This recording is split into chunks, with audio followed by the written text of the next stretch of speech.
Lisa. It's so good to see you. Many people here know Lisa Natoli, and instead of giving you a professional bio, which you can see in the email, I want to tell you what Lisa is to me. Lisa is like a star. You know how people look up at the stars and their hearts open? That's what Lisa is to me. She's brought so much joy, so many shifts on my path, so much deepening, plus friendship. She almost always tells me she loves me, and I know she does that with just about everyone. She starts from that place, but it doesn't matter that she said it to 100 other people today. I feel it and I open, I soften. One more specific thing. Uh, I was not at the place I am today when I met Lisa. I did her 40 day. It's a free program. If you've never met Lisa, you might like to do that. There was something in that 40 day that I realized that I did not have permission for joy. And I said to my daughter, Melissa, I am so sorry that I did not teach you an opening to joy, because in our family, we connected through sorrow. We connected actually consciously. I would think as a 40-year-old woman, before I called my mother, because it was time to call my mother, not because I wanted to speak to her, I I thought of what's wrong in my life that I could share with her. How crazy is that? We related over what was wrong. And so I got to give my daughter Melissa a wholehearted permission for joy. And it has changed my life. Even before whatever happened after she passed that broke me open, that was pivotal. Just permission inside myself for joy. It changed generations. So I'm going to stop talking. And one of the reasons Lisa is here today is that I wanted her to talk about an opportunity for our community. She's offering a new class that is so exciting, and it fits with everything we do here. So instead of just listening, oh, who does she have on today? Not that I have that many people on, but really listen to the offering that Lisa is going to give us. And then whether you say yes or you say no, take it in the way she's going to teach us today, the way she works through the body and through awareness. And I'm just so excited. Tell us about this class and welcome, Lisa. Oh, I love you so much, Rosalind, and thank you so much for that. It's just wow. As I was listening to you, like I felt myself all emotional inside and just feeling so joyful. And I really was thinking, how amazing if we all did that for each other. Like if we all took the time to express to anyone that's in our life, because I didn't know that you thought that way about me, and to be able to, for me to hear that and to receive it, and it's just like, oh my goodness. And I think that's one of the big pieces that's missing in this world, is that we're so contained waiting for something to happen, and we forget that we're the first point where action happens, where we begin to express love and appreciation and joy, and we extend it. because, a lot of my work has to do with healing and awakening because of my own personal experience with sickness and pain and physical symptoms. And it's been probably a 10-year journey of investigation into thoughts, feelings, sensations, and coming from a Course in Miracle background where I had been studying A Course in Miracles, 100% committed to it for 25 years. I Well, gave away all my belongings. I had this amazing job in New York City working in publishing. But from a very young age, as I feel most children, probably all children, is we know something is off. It's not quite right. So I had the money, the great apartment in Park Slope, Brooklyn, tree-lined street, my own office in Broadway, in publishing, traveling, first class restaurant, and feeling like something's not right. I was still only in my 20s then. And I found A Course in Miracles, 1992, and it's like that memory returns of there's something in this book, there's something in this message. And many of us find that in whatever spiritual path you're following, it doesn't have to be Course in Miracles, but it's like something awakens that there's something here for us. And we feel the excitement of that. We feel this, like, for me, when I first heard about A Course in Miracles from Marianne Williamson's book, A Return to Love, I remember exactly where I was. I was sitting in my apartment in Park Slope, Brooklyn, and she talked about these three blue books on a coffee table in a friend's apartment. I literally grabbed my purse and just put the book down and just was like, I got to go find that book. I just went straight to the subway. I went to the Astor Place, Barnes and Noble in New York City, and there it was. And that's the kind of thing that happens when we hear the truth, when we read something that resonates with us.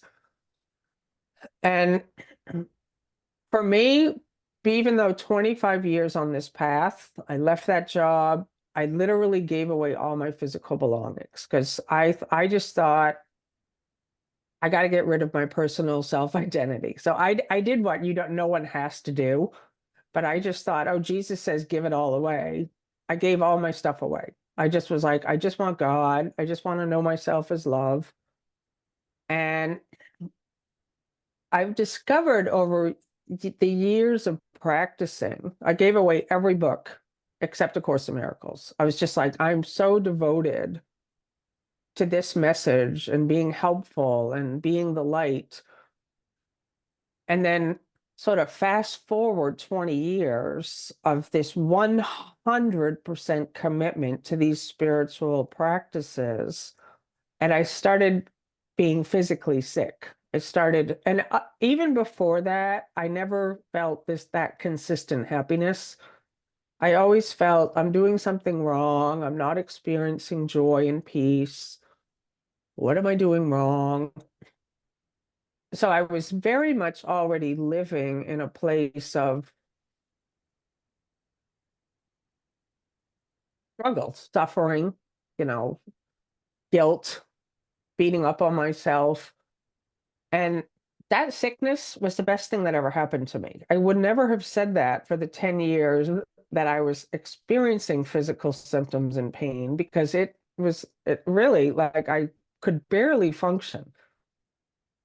But now I see that that experience, having spent 20 to $30,000 on every possible thing to try to heal, doctors, naturopaths, special diets, no diet, spiritual practices, all the different teachers that teach healing. I traveled to all these different retreats and meditations and 7-day this and 3-day that.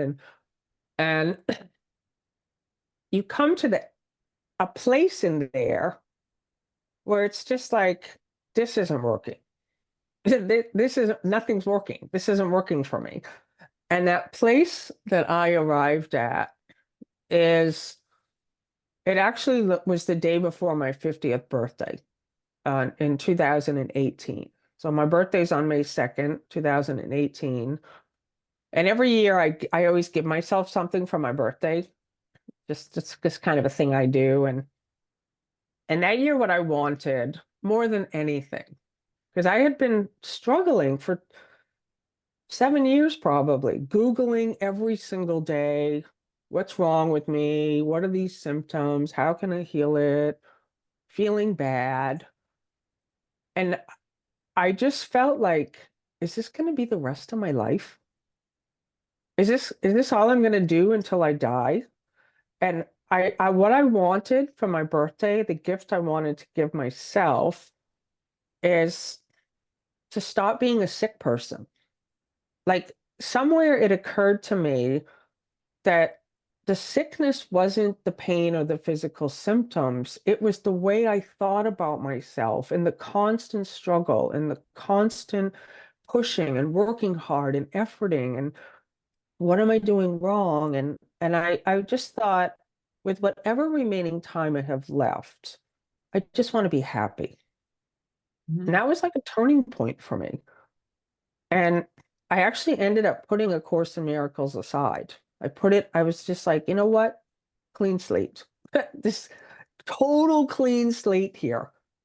And that was an interesting time because I'm up until that time, and maybe even now, I'm pretty well known in the Course in Miracle community as a Course in Miracle teacher.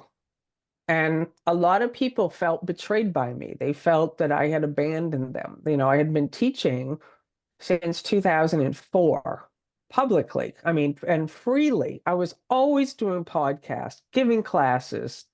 Oh, it just always kind of blogs and get on my mailing list and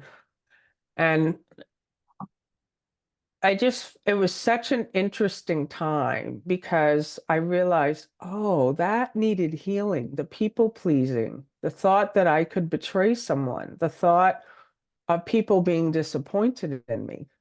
And and that really led me on the most unbelievable journey of awakening. Nothing special has happened to me.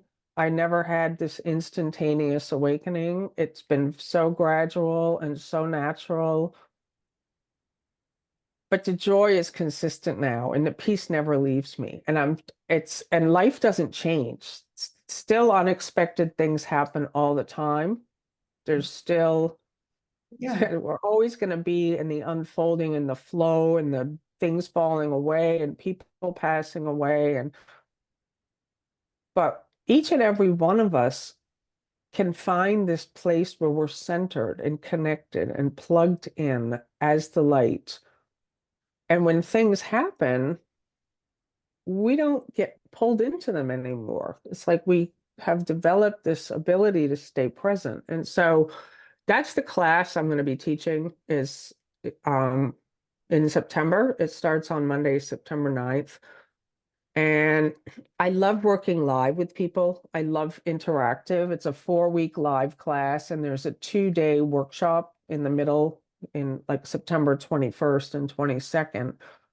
Because one of the things I did not do with A Course in Miracles, I actually thought we weren't supposed to talk about our stories, and I thought we weren't supposed to look at trauma.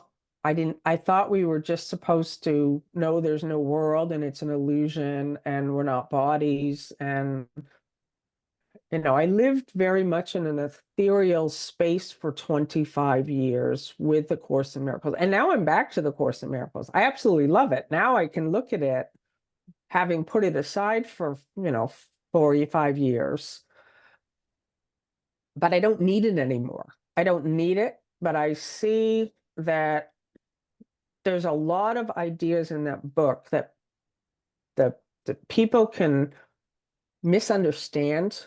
Like, I need do nothing. So many people just think, I need do nothing. It's an illusion. I don't have to do anything. And because of what happened to me and the journey was so personal, my healing and my awakening was because I came back into the body so fully into these emotions. Nothing was bad anymore. All emotions are welcome. All emotions are my friends. They're all welcome. They have to be welcome here. Lisa, I want to And stop you right there for just a second because this is the place that's so sticky for people. And so we've all been raised that positive thinking is better than, quote, negative thinking. And we've not been taught that thinking tends to be looping and just junk. All of it. There isn't positive and negative.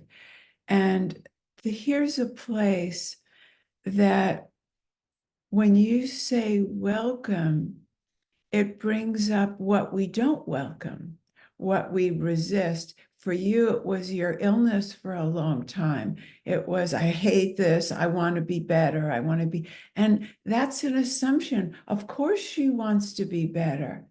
But there's another place that we can look at, which I know you're coming to it in your story, where we just notice, oh, I don't want that. But what is it that there is a place like place that's the noticer, if you will, of I don't like that. Tell us how that just little step of noticing I like it, I don't like it, can give us that pause, can give us that disruption. If you want to use brain information, it gives us that disruption to the pattern. Can you talk about that a little bit?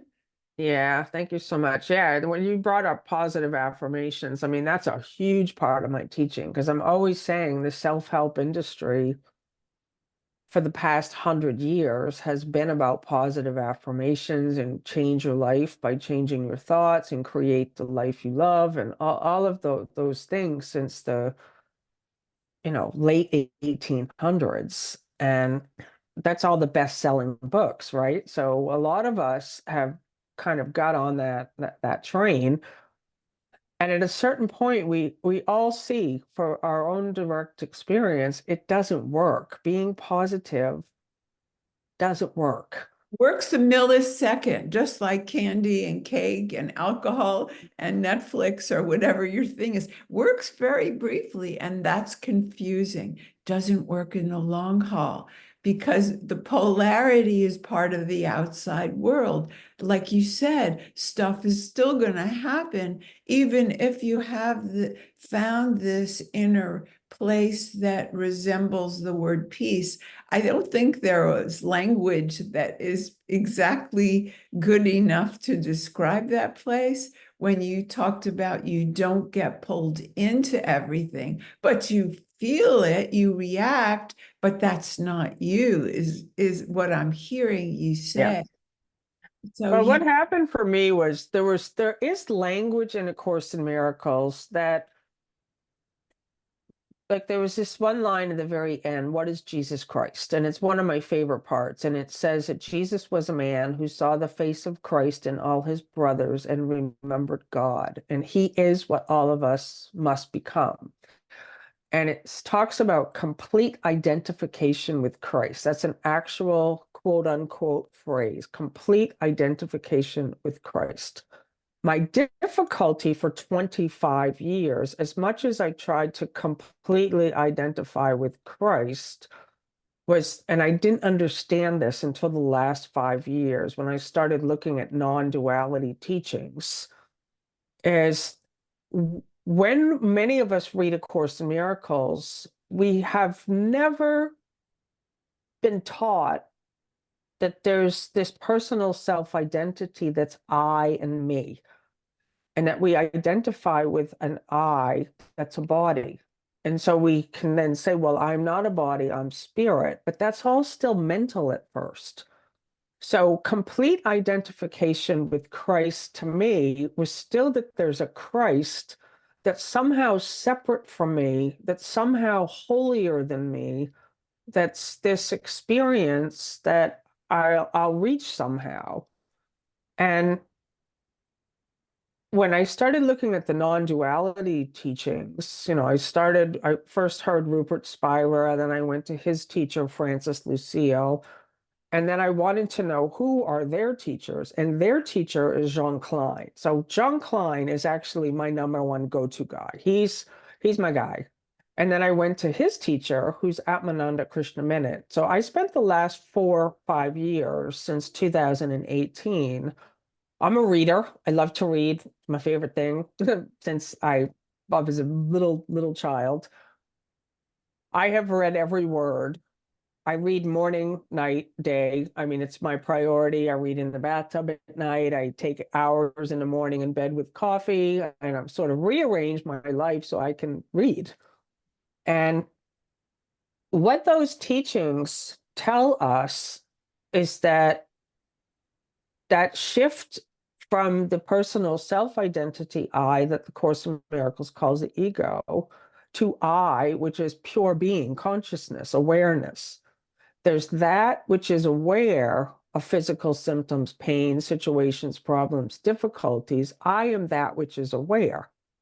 So I'm not the sickness. I am the awareness of sickness, and the awareness can never be sick.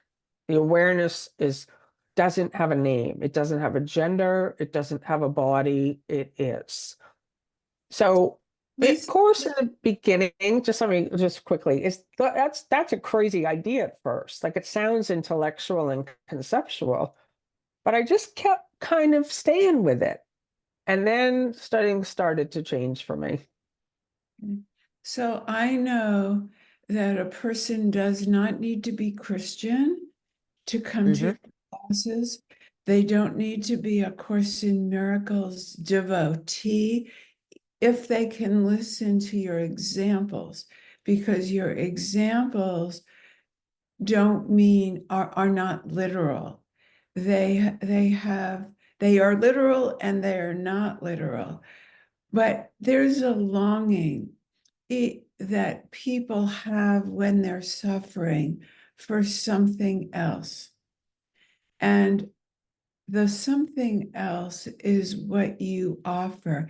And it's not intellectual. It's not about the brain and ideas. That's what you're saying today. That's what I'm hearing you say. We have to get out of the mind and get into the experience, because the possibility, if you want to call awakening a possibility, because some of us are so hurting that we don't like, what awakening, what we're not the body, what we're not a me, and yet your course will offer something. And here's what I heard, if you don't even know what you feel, you know you're miserable, but you couldn't even say what you feel, and you don't even relate it to necessarily trauma, but you have a longing for something else. And you're going to do some practical exercises that even the person who's not attracted to any path. They was just like, help, I need help. I don't know where it is. I don't know where to go. I've tried self-help, like you said. I've tried psychotherapy. Um, Churches, synagogues, they don't have it for me. I don't want any more dogma, because I'm hearing the voices, just like you said. I'm hearing I'm not doing it right. I'm doing something wrong. There's something wrong with me. That is the commonality. And I hear in your program that you're offering that you don't have to say yes to A Course in Miracles. You don't have to say yes to Christ. You can say no. Hey, this is not for me, but I'm hurting. how would you give me an exercise? I'm the person listening to you today and now feeling disappointed. Christ, that's not for me. Course in Miracles, not for me, but I'm hurting. What could you say to me? So great. Yeah, because what you just said is like the number one thing I hear over the years from so many people that are on a spiritual path, whatever it may be, is they don't feel good. They feel bad. They're hurting. They're in pain. They're suffering. They're angry. They're worried. They're in fear. And and somehow in the spiritual practice, we picked up, I'm not supposed to feel that way. So there's guilt involved where people say, I know I'm supposed to be happy. So there's this totally false thing that's gotten picked up by a lot of us where we think I'm supposed to be happy. I'm supposed to be the light of the world. I'm supposed to be helpful. I'm supposed to be patient and kind. If you're with A Course in Miracles, those 10 characteristics of a teacher of God, gentle. And you think, well, I'm not gentle. I'm supposed to be gentle. So for me, for someone who's struggling right now, is to for you to know you have permission to be where you are. This is not Oh, I'm about miserable. being. Lisa Natoli, I'm miserable. What can you offer me right now? You So want I'm miserable. I'm can't. So to me, like to be right there, to be right here, exactly where you are. And what we do together is that we now investigate, we pause and rest. Like the absolute biggest thing where things started to physically change for me was things started to physically change for me. Pain gone. I don't even know when it went. And then physical symptoms started to change. It was super gradual. I didn't need them to change. But what I was doing on a practical level was I was coming back into the body. And like you what does that said, mean? just What does that mean? I'm miserable. Am I not in my body if I'm saying I'm miserable? most people, when they're in pain, the mind is involved and it's just the thoughts are kind of there. I hurt. I don't like this. Why is this happening? It's like this. So when we can just for an instant feel the chair, Okay, we so can I'm pull up. hearing my mind say I'm miserable. Now you say come into my body. Do I go to my breath? What do Oh, I do? so just you can close your eyes and just be here. Just for an instant, Hmm. breathe. Hmm. I'm actually feeling something new because I'm actually aware of my body. When I was telling you I'm miserable, I wasn't aware that I actually was halting my breathing and I wasn't here. I wasn't in my chair. I wasn't in my body, even though I think of myself as a body. I was really only looping around, I'm miserable, but I didn't know I was in my mind. Interesting. Yeah, because the first experience I ever had, it would have been before 2018. And when I can look back at my journey, there's certain things that I can now go, oh yeah, that was something was actually coming. I was at dinner here at not here, but we had a rental place that we rented for 7 years in Maine. And the physical symptoms and pain they were so bad. I mean, my eyes were so burning all the time, just total irritation. And it just was like I just felt like I can't function. I can't get out of this. I'm like a prisoner in this body. And Bill and I were eating dinner at the table. and I'm just struggling. I am in so much pain. I just can't wait for dinner to be over so I can just go lay down or just. And Bill said, "Why are you?" He's watching me. He's watching me struggle over there, and he goes, "Why are you struggling? Just close your eyes," because my eyes were just mucus coming out of them and completely red and bloodshot, and light sensitivity. The lights were bothering me from inside lighting. I mean, it was just crazy. And he goes, "Close your eyes, relax." I was like, What? "Right now?" Like, we're Close. eating. He goes, "I don't need your eyes open to eat."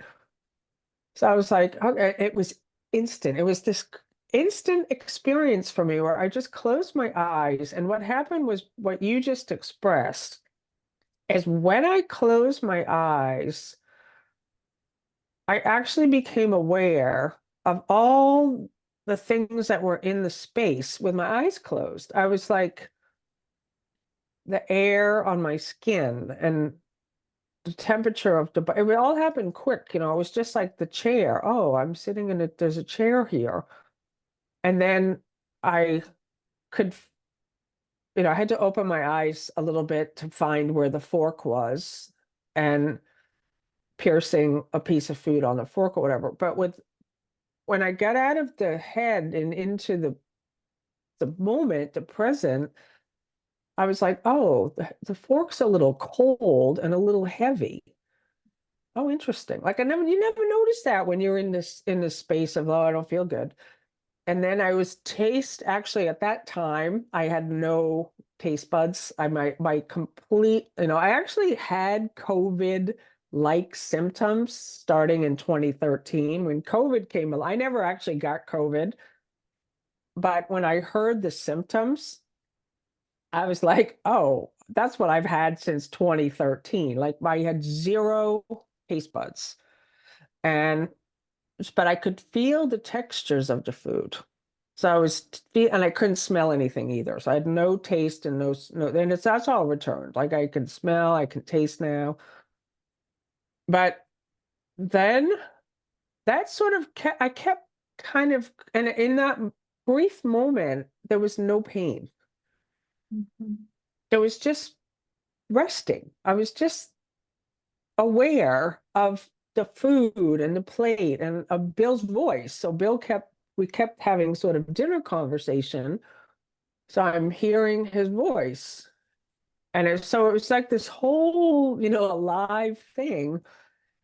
And after that, whenever I felt those physical symptoms come on, I would pause. I would just do it again. I would go either lay on the floor, sit in the chair, close my eyes. Sometimes when I was driving a car, I would go blind. I'd start to go, and I knew like I have to get off the road. I never went blind in the moment, but I could feel it coming on.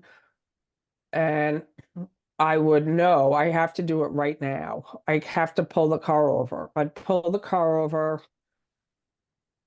and I would just sit in the car. I feel so good too. I would just be like, oh, I don't have to do anything. I wasn't trying to heal anymore. I wasn't fighting myself And you anymore. weren't trying to feel good. I So wasn't I just trying to want to feel take a good. I was little, a little exactly. pause here because something huge is being described here. And it happened when I was in the role play of being miserable, and you're describing what happened with your symptoms. And I just want to amplify it because when you say welcome, or when people here say yes to what is, there is this no that happens in the mind. No, how can I say it hurts? I don't like this. And we didn't try to change that. We actually said yes to the no. And but we weren't doing it as a maneuver. We weren't saying this works, so I'm going to do this to get that. It just organically takes over when you and your words are welcome. That's other teachers' words. But people have trouble. And when Melissa died, someone said, "Can you welcome she died?" I was confused by the question. I thought it meant, do I agree it was a good thing she died? No, my opinion has nothing to do with welcoming. It only meant, can you stop fighting? Can you let go of, can you just say yes to it happened? Can you say yes to the symptoms? Because they're there, they're in the body. And let's all remember that word embodiment. What are we embodying? Yeah. Are we embodying something, life, if you Yeah. will? If you don't even go for God, if you don't go for Jesus, if you don't go for any of that, but you are alive, and we can all Yeah. agree on that. Yeah. So we're taking in that presence, and that's what everybody agrees. There's nothing more wonderful than somebody being present to us. And when all the books, self-help books about joy, talk about the present. And when we're in our heads, oh, I'm so miserable. Oh, my symptoms. Oh, I'm so miserable. Oh, my symptoms. We're not present. Yeah, I can remember when Melissa passed, and it's an amazing example that you share with us, as your story, because this is what life is. There's nothing we can do. We are all going to pass from this body experience, and there's a narrative that we're all going to live to be in our 80s or 90s or 100, healthy and happy. And it's not like that. It's like who things happen so unexpectedly, uh, to everyone, no matter how spiritually advanced any of us become. Life still is going to totally surprise us and knock us down, and it's just the nature of it. And so when you can actually see, and it's, of course, we want to be with the physical body still, the sweetness of the personality, and but what happens is that there's an idea, I could have changed the outcome of that. Like I could have, Or it or shouldn't have happened. It shouldn't have happened. it Your shouldn't have child happened. shouldn't die before you. It I shouldn't. know. And also the regrets, the things that we didn't say when they were alive, the feeling like they might have been in pain or alone or lonely or suffering in the end. So the mind is totally then in a narrative to what is. And what is that Melissa is no longer here with us. And so we now can completely be in the grief of that and be in the feeling, every feeling that comes with that, and the regret and the longing and the things left unsaid. Those are the things that have been wanting to come up. And what my experience has been is that often these events in life push that stuff up. So Melissa actually is a messenger. Like she, in my mind, these events, these things are the catalyst for our awakening, actually. Like I'll say it like that. Like it's just, but Everything if, is. Everything is yeah, an opportunity to receive it differently, or to receive it and close down Mhm. from a presence and go into my symptoms or my misery, Mhm. or say yes to the feeling you didn't want, you didn't choose, but there it is. They happen. Life happens, and life Exactly. isn't life without death. Mhm. You have to have both. The positive, the negative makes the totality, Mhm. and it's only us that says it's one or the other, Yep. our interpretation. So, Lisa, what do people need to do to be part of this program. And so how many classes is it? We're going to include some specifics on what you Yep. receive. It's going to be in the email, but just give us an overview of what is this class? Yeah, it's 4 weeks. It starts on Monday, September 9th, and it's 90 minutes each live interactive class. They're all recorded if people can't be there. It's 3 o'clock on Mondays Eastern. And I've also added a weekend. So I do 2 hours on a Saturday and 2 hours on a Sunday in the middle of September because the work I do with people, I work a lot with small groups, is there's so much that's buried and suppressed and blocked and hidden, and I just like to go into the specifics of things. I like people to give practices where you get to look at how you see yourself. So we This, can tell our story. We can tell what's going on. yeah, don't Yay! well, yeah, I know. It's not about telling your story so much. It is about investigating your Right. story. But I So have to start with what's going on that isn't necessarily pretty. And a lot of times in spiritual classes, people go, don't tell me anything because that's not the real blah. and there is some truth to that because unless you're with teachers that have kind of know what can guide you so you don't get stuck in it again, Right? It's a these things paradox. have to come up. So week one is investigating thoughts, feelings, beliefs, and resistance. Week two is coming out of suffering, survival, and separation, because that's where almost everyone lives. We live in suffering. We push, we work hard, we're trying to be good, we're efforting, we're trying to make stuff happen, we're Googling, push, push, push. And so to see that you live there, no judgment, and emerge out of that. And then after week two, Monday class, is when I added in the weekend because that week two is going to bring up a lot of stuff. Well, I Yes. already know how this goes. And so I have practices that people can really look without judgment and with kindness and care and love at the voice in their head, the bully, the thing that's kind of say you're not good enough and you're never going to get this and who do you think you are? And then week three is being what you are.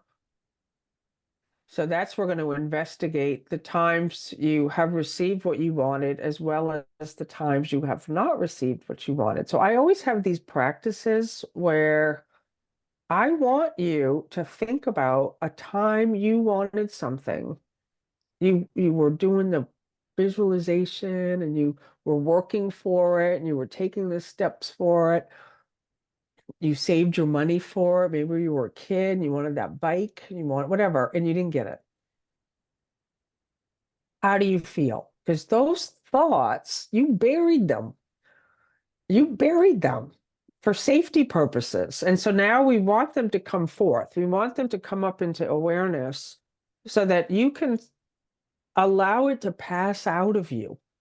Because until you do that, it's here giving you effects of a world you see. So that's going to be week three. And then week four is allowing healing, happiness, and awakening. So we don't heal. I never did anything. Nobody can heal. We don't have that power. Healing happens. And Mhm. that's something I really discovered. Awakening. We can't make awakening happen because the I, the thing that's trying to heal or wake up is the personal self-identity, the ego. It's not real. So whenever we're trying to heal, we're trying to wake up, we're doing spiritual practices, we're committed. Who's the I that's committed? It's the false self. But when we can allow, relax, rest, like be in this openness, that which I am, Letting go. letting go, just, and even letting go is, I have a whole teaching on Yes, how you're not letting go, but you're you're not allowing. holding on. And that's, it seems like it's the same thing, but it's No, actually it's not. not. No, Like it's when you're one and the just same. not holding on anymore to that story and that grievance and that resentment. When we try to let go of the grievance, Yes, it's a doer. Yes, you're not it's allowed. like I'm going to let that go, No, and no. then you can't let it go. But when you say I have a willingness to not hold on to it, like I'm so angry at my mother, my daughter, my sister, my husband, my blah blah blah. But when we can say, I don't really want that grievance anymore. I don't want to hold on to it anymore. I don't know how to get rid of it. I don't know how it's ever going to disappear. I don't have to make it disappear. I don't want it anymore. And then it will disappear. So there is a difference there. So it is about just allowing something new to come in for you. Yes, yes. And I've been in Lisa's classes, and while it sounds like it's all premeditated and organized, and it will be, it's a very safe environment because Lisa it knows how to do that.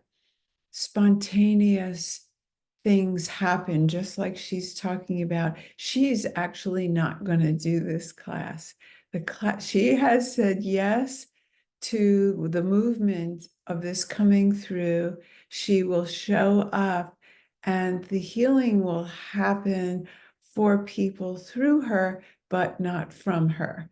And Yeah. I think it's hilarious you're saying this because you know me, and the whole 4 week format I just told you was only because I was asked yeah, so that they could write the content for the yeah, sales page. And right. I'm like, oh my God, I don't know what I'm gonna do. Yes, of And course it will. and the same thing is with what you just said. I told Bill the other day, I said, okay, the way I organize my classes, I come up with one practice for week one. I come up with one because I always do want people to take away a practice that they can use during the week. And then we do Q&A during the first live class. This is in all my classes. Everything I ever do, whatever comes out of week one is actually going to be what week two is about. So it's kind of like I allow Yeah. myself to see what people are going through. And then out of that, the week two practice will be I've seen born. it, and it's powerful, but you can't Yeah. write it up in a sales page. We'll see what happens. Even I don't know. I have no idea, No, but you I'm do. excited for it. Yes, you're going to be an instrument. So you're going to give and you're going to receive exactly what we're talking about, being present. Just how we started, giving to each other and receiving from each other is the magic of presence. Thank you so much, Lisa, for Thank you this. so much, Rosalind, for doing this and for inviting me here. And I just think the timing is amazing for the work that you're doing for you. I love what's happening on your social media accounts. I mean, it's so fun and it's so different from how you normally are. Like it's so visible now and it's playful. And I feel like that's what's needed. Like right now, in the United States, we've got just political war, like just like the division that we're seeing right now. And so for people to say, okay, I don't want to get sucked into that. How can I find my center? What can I do? Because we can't wait till the election's over. And we can't wait till next year. We can't wait till you can if you want to, but it's better to really say, okay, I'd like to be able to find that peace and joy now Mhm. so that no matter what happens, no matter what I hear on the news, no matter what pulls kind of at me, I know that my joy is complete. I won't that's the gift. It's like that no matter what happens, it's just you're in the flow now, ease and flow and peace and joy. Mhm. Uh, yeah. And the offering is about the now, because it's not about someday. You're going to be presenting right now. And that is the opportunity, that's the offering. And for people who are listening to us, look at the material in the email. because Lisa has a fantastic video about the course and the class she's teaching. And so that's your opportunity to say yes, hit the link and see some more about it. I promise you, you won't be sorry. So thank you, Lisa. Thank you so much.